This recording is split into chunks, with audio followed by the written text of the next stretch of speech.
봄에는 봄에 피는 꽃이 있고, 여름에는 여름에 피는 꽃이 있고, 가을에는 가을에 피는 꽃이 있습니다.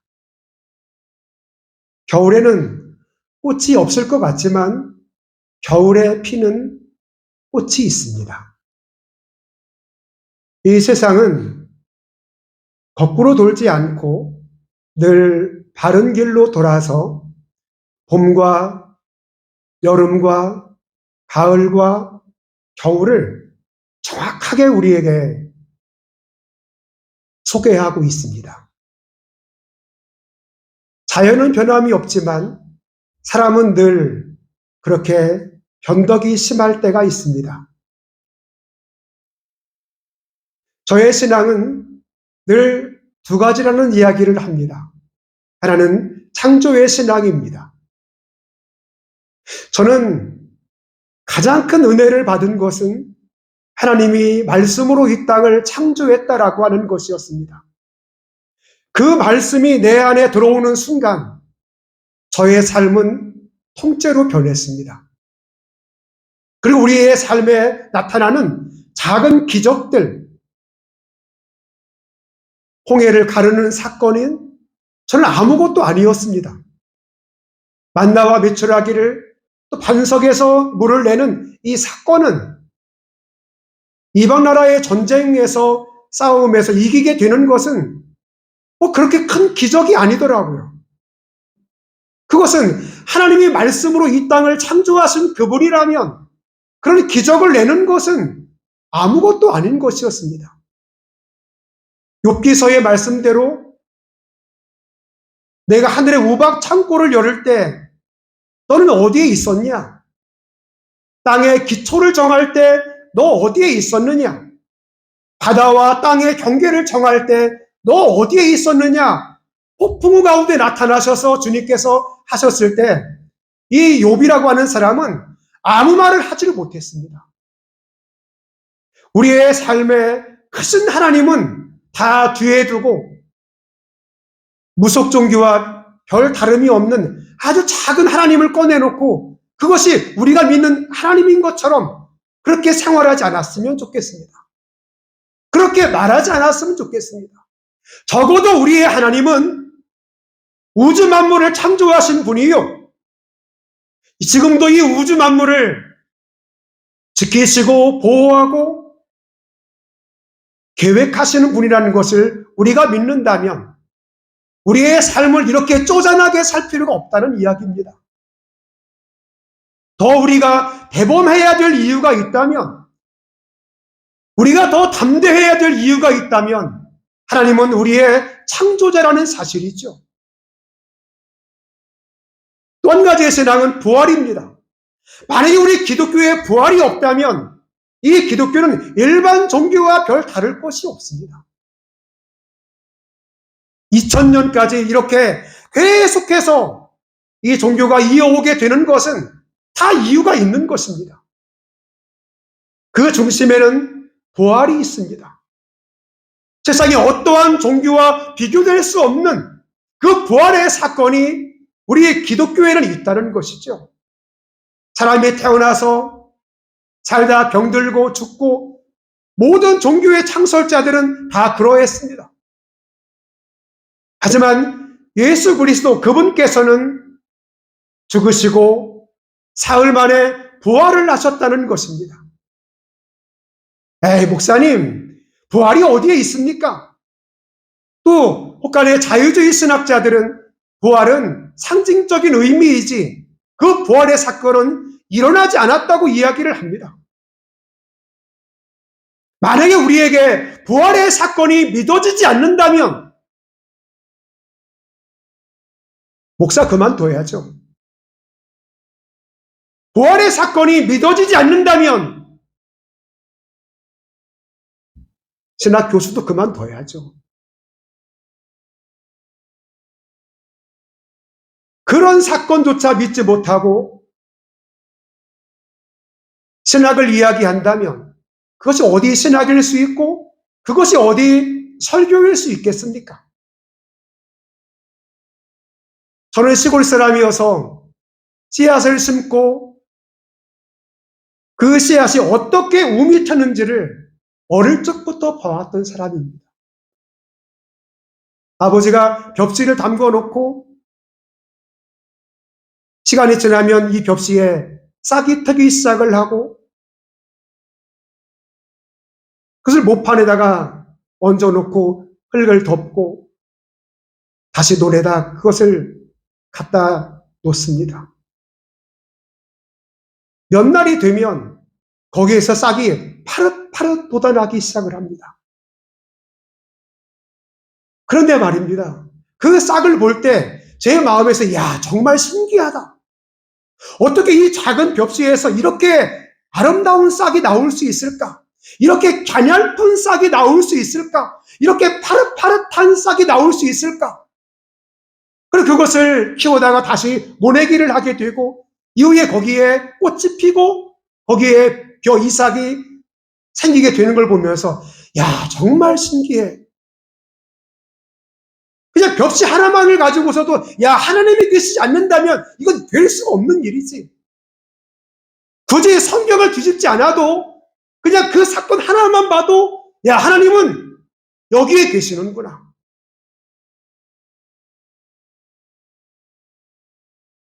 내일 모레면 90대는 노인에도 오래전에 하셨던 말씀 가운데 내가 하는 일은 농사를 지으면서 없다고 이야기하잖아요. 내가 할 수 있는 것은 물고나 트고 물이나 대고 물이나 빼고 내가 하는 일이 없네. 비를 주시는 분이 하나님이시고 바람을 주시는 분도 하나님이시고 햇빛을 주시는 분도 하나님이라는 거예요. 내가 하는 일이 없대요. 나는 그 노인애가 그런 신앙 고백을 그냥 말벗 삼아서 이야기할 때 그런 이야기를 툭 던졌지만 저는 그분의 신앙을 읽을 수 있었습니다. 우리가 할 수 있는 일이 없다는 이야기. 물론 왜 없겠습니까? 벼를 심어놓고 그냥 자라는 법이 어디에 있습니까? 그러나 가장 중요한 것은 하나님이 다 하신다는 겁니다. 신앙에서 부활의 사건이라고 하는 것은 이와 같습니다. 우리 신앙의 심지는 부활이 되어야 합니다. 예수님의 제자들은 모두가 다 예수님을 따라다니는 아주 친숙한 사람들이었습니다. 같이 식사를 하고 같이 잠을 자고 같이 나가서 복음을 전하고 그렇게 친숙했던 그들이었지만 예수님이 돌아가신 다음에는 모두가 다 뿔뿔이 이곳저곳으로 흩어지기 시작을 했습니다. 그냥 자기의 고향으로 가게 되었습니다. 처음 예수님께서 불렀던 그 갈릴리로 돌아가서 에이 모르겠다. 다시 그물이나 던지지 뭐. 예수님이 늘 우리와 함께 있었지만 돌아가셨잖아. 근데 그 예수님께서 다시 그 제자들을 만나 주십니다. 그러면서 그의 제자들은 과거에 주님께서 하셨던 말씀을 다시 생각하기 시작을 했고 주님이 행동했던 그 의미를 다시금 생각하기 시작을 했습니다. 아하, 주님이 부활을 하셨고 부활하신 그 주님을 만나면서 주님께서 그 전에 하셨던 그 말씀들이 다시금 생각이 나기 시작을 했어요. 자기의 머릿속에 다 지워진 말씀인 줄 알았더니 예수님이 나의 곁을 다 떠나가셨는 줄 알았더니 그 부활하신 주님을 보자마자 바로 과거에 주님께서 우리와 함께했던 그 시간들이 다 생각나기 시작을 했어요. 그리고 나에게 하셨던 말씀, 내 어깨에 손을 대시며 내 옷에 이 여미를 해주시며 같이 밥을 먹어주셨던 그분이 다시금 생각나기 시작을 하는 겁니다. 여러분, 이 사건을 그들이 경험하면서 야, 그러면 내가 해야 될 일은 무엇인가?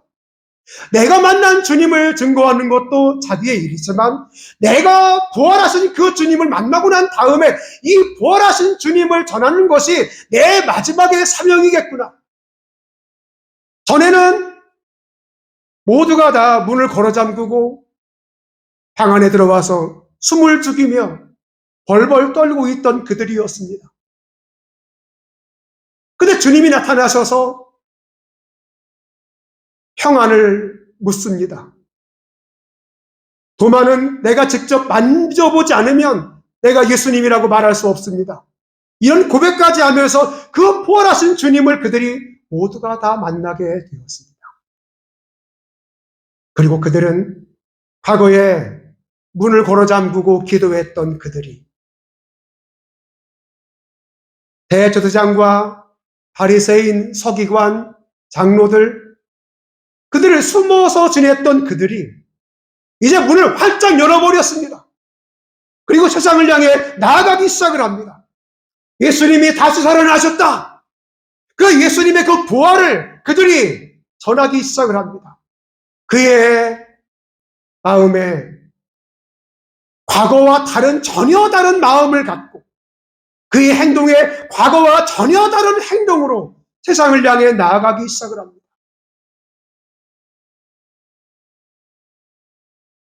40년, AD 40년이 지나고 50년이 지나고 70년이 지나고 이러면서 그의 제자들은 하나님 말씀, 즉 예수님께서 우리와 함께했던 그 날들을 기억하면서 그의 행적을 기록을 합니다.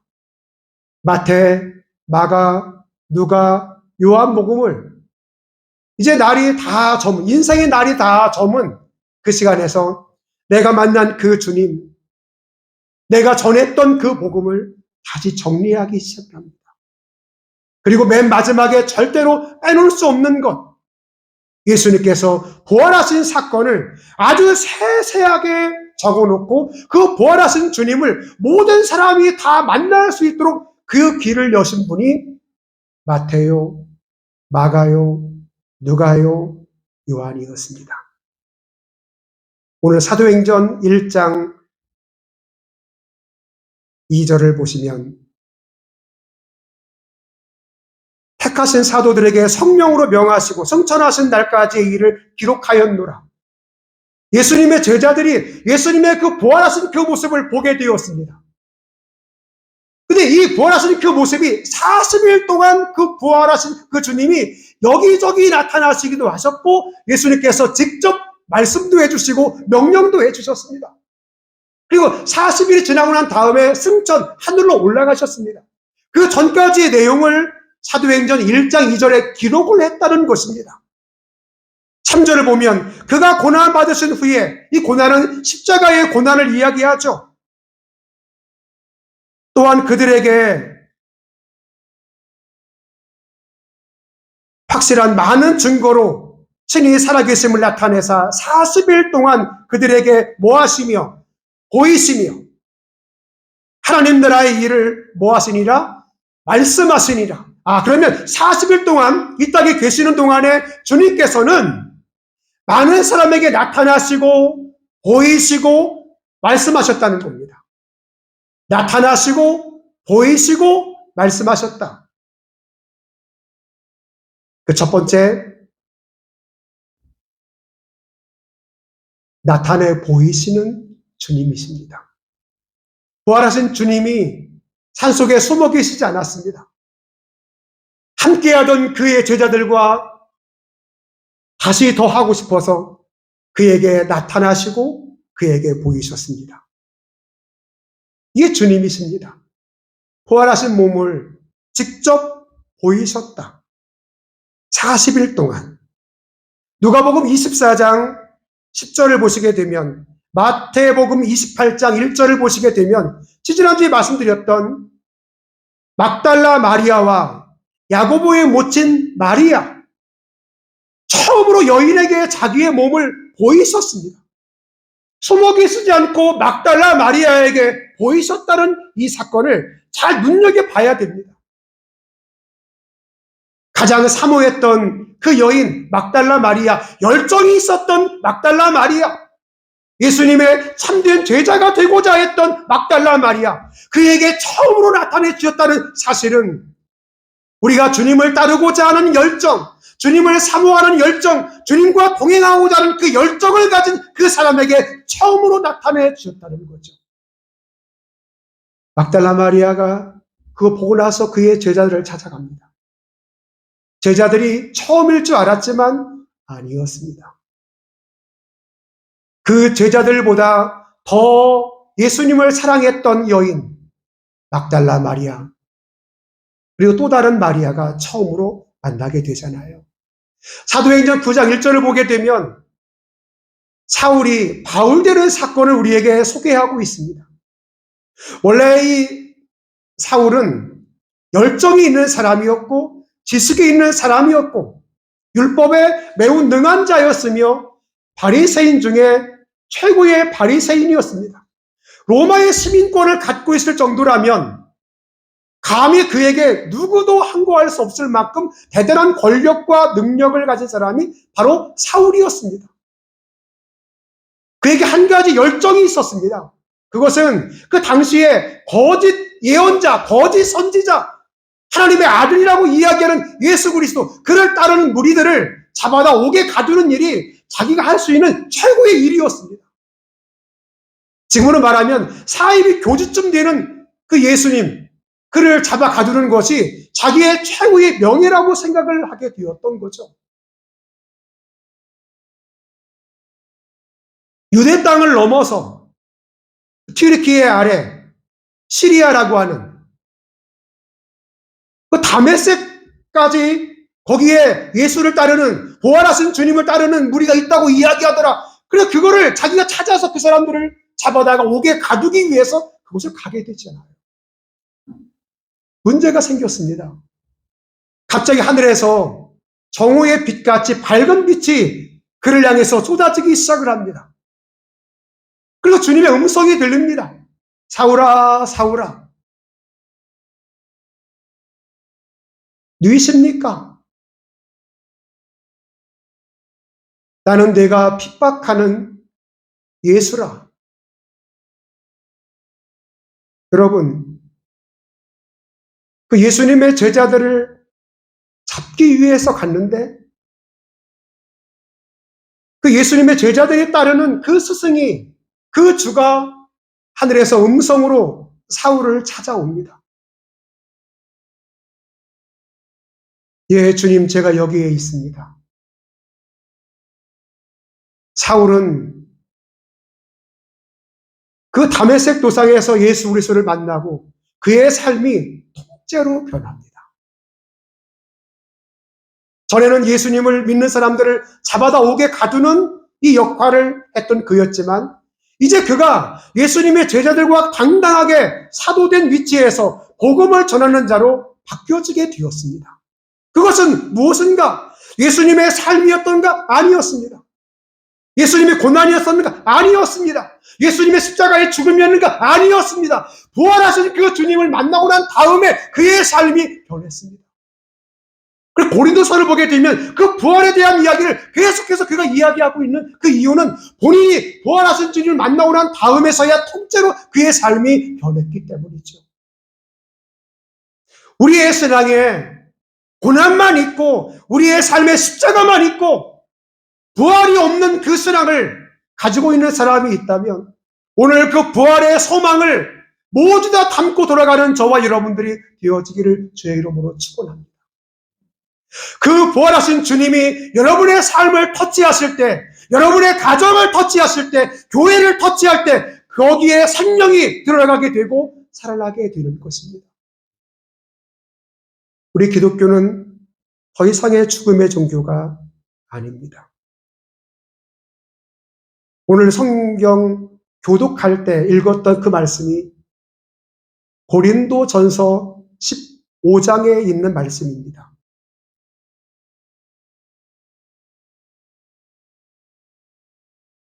성경대로 죽으시고 살아나셨고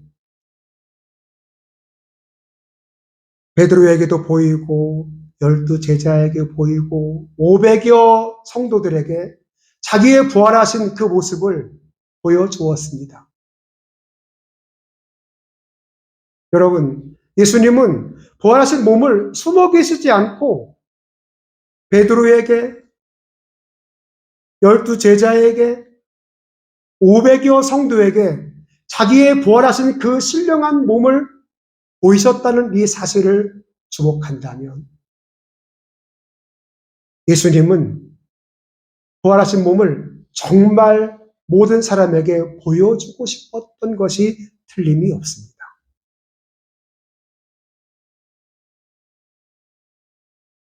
그 주님께서 40일 동안 무엇을 말씀하시는가?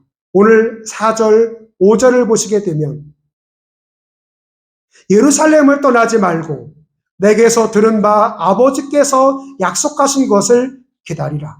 요한은 물로 세례를 베풀었으나 너희는 몇 날이 못 되어 성령으로 세례를 받으리라 하셨느니라. 여러분, 부활하신 그 주님께서 이 땅에 계시는 동안에 하신 말씀을 잘 되새겨 봐야 합니다. 예루살렘을 떠나지 말고 아버지께서 약속하신 것을 기다리라는 겁니다. 여기에서 예루살렘을 떠나지 말라는 거예요. 예수님이 눈에 안 보인다고 그래서 떠나지 말라는 것입니다. 예수님과 함께 식사를 하던 그 예루살렘, 함께 이곳저곳 다니면서 전도했던 그 예루살렘, 예수님이 채찍을 맞으셨던 그 예루살렘, 많은 사람에게 조롱을 당했던 그 예루살렘, 그 십자가의 죽음이 있었던 바로 그 예루살렘, 그 예루살렘을 떠나지 말라는 겁니다. 신앙도 마찬가지입니다. 예수 떠나면 죽어요, 여러분. 우리가 보기엔 다 살아있는 것 같잖아요. 근데 예수를 떠난 사람이 살아있는 사람입니까? 살아있는 송장입니다. 그 이유를 굳이 말씀드린다면 그의 영이 죽었기 때문입니다. 이 식물은 보기가 이래도 살아있는 겁니다. 꽃꽂이가 아무리 아름다워도 시간이 지나면 다 나갔다 버려버립니다. 우리 안에 살아계신 예수 그리스도가 없다면 우리는 꽃꽂이 하는 그 꽃과 크게 다르지 않습니다. 겉은 멀쩡하지만 그 안에 생명이 없잖아요, 생명이. 그 안에 부활의 소망이 없잖아요. 그 안에 하나님의 영이 없잖아요. 그러면서 내가 살았다고 이야기하고 떠버리지만 살아있는 시체입니다. 과연 우리 안에 예수 그리스도가 있는가? 우리 안에 이 부활의 생명이 과연 있는가에 대해서 좀 더 깊이 있게 우리의 삶을 뒤집어 봐야 돼요. 나는 정말 예수님이 내 삶의 참 주인임을 고백하며 내가 살아가고 있는가? 우리의 가정이 그런 삶을 살아가고 있는가? 우리 교회가 그런 방향으로 추구되고 있는가에 대해서 우리는 눈여겨봐야 돼요. 사꾼 목자를 따르는, 사꾼 부모를 따르는 그런 자녀들이 되지 말고 우리 아버지의 마음에, 우리 어머니의 마음에 참 예수 그리스도가 있는가 자녀들은 봐야 돼요. 우리 목사님 마음에 부활이 있는가, 우리 목사님 마음에 생명이 있는가를 여러분 눈여겨봐야 돼요. 그게 없다면 교회를 떠나야 돼요, 여러분. 그게 여러분이 사는 길입니다. 목사의 마음에 생명이 없는, 목사의 마음에 부활이 없는 똑같은 사람 되는 거죠. 우리 아버지와 우리 어머니의 마음에 예수님이 주가라고 이야기하지만 그게 아닌 것 같아. 자식이 보기에는. 부활하신 그 주님을 경험해보지 못한 것 같아. 자식들은 혼돈에 빠지기 시작할걸요. 목사가 그런 마음을 갖지 못한다면, 그런 신앙이 없다면 성도들이 혼돈에 빠지는 것처럼 똑같을 것입니다. 예수님은 부활하신 그 몸을 나타내 보이시며라고 이야기합니다. 여러분, 신앙은 보여지는 거예요. 감추어지는 것도 있지만 다 드러나게 되어 있어요. 그의 신앙이 얼마나 좋은지 다 보여준다는 것입니다. 여러분의 신앙을 제가 다 볼 수는 없어요. 하지만 주님께서는 여러분의 신앙을 다 보고 계신다는 거죠. 성령을 기다리라고 이야기합니다. 그럼 굳이 왜 부활하신 주님께서 그 성령을 기다리라고 이야기하는가? 그 이유가 있습니다. 성령은 우리와 부활을 연결을 해줍니다. 성령은 나와 예수님을 연결을 해줘요. 성령은 나와 교회를 연결을 해줘요. 이게 하나님의 성령의 역할입니다. 성령은 자의로 행동을 하시기도 하지만 나와 예수 그리스도를, 나와 성부 하나님을, 나와 세상을 연결을 해주는 역할을 해주시는 분이 하나님의 성령이심을 믿으시기 바랍니다. 그분이 여러분을 주님께로 인도하시는 겁니다. 그분이 여러분을 예수 그리스도는 나의 주님이심을 고백하게 하는 분이 누구이냐? 나인 것 같지만 아니에요. 여러분 안에 계시는 하나님의 성령이 그것을 고백하게 해줘요. 오늘 내가 교회를 나오게 되는 것도 하나님의 성령의 도우심과 인도하심이 있음을 믿으시면 아멘 합시다. 내가 나오는 것 같지만 그 내 뒤에서 나를 지키시고 나를 보호하시고 나를 인도하시는 그 보혜사 성령이 저와 여러분을 인도하고 계시는 겁니다. 순간순간 그 주님이 느껴져야 되는 거죠. 우리가 자식들의 그 손을 잡으면 그렇게 사랑스럽잖아요. 지금은 손 잡는 것도 어려워. 애들 키우다 보니까 그럴 새도 없고. 근데 엄마들은, 아빠들은 이렇게 손을 이렇게 잡아봐요. 저는 가끔 대영이 자는 방에 들어가가지고 이렇게 손을 잡아봐요. 손을 이렇게 잡는 게 아니라 얹어요. 이렇게 손을 이렇게 얹어보는 거예요. 서로 생각하기를, 야, 이 새끼야, 너와 나는 연결되어 있는 거야, 나. 보기도 힘들어요. 언제 자는지도 모르겠고.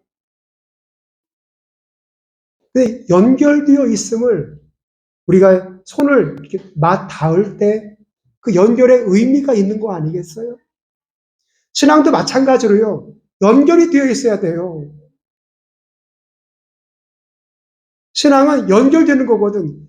주님과 내가 연결되어야 되는데 다 끊어졌는데도 혼자 연결되어 있는 줄 알아.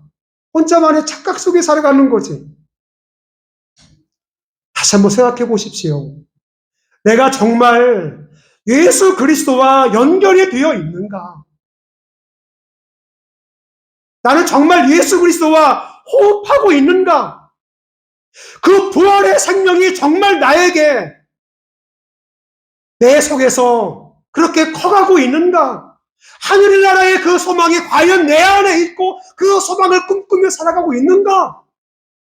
여러분 그거 매일 수시로 점검을 해봐야 돼요. 세상의 술에 취해서 그렇게 살아가지 마시고 하나님의 성령을 더 깊이 의지하시면서 그분과 잘 연결되어 살아가는 한 주의 삶이 되어지기를 주의 이름으로 축원합니다. 기도합니다.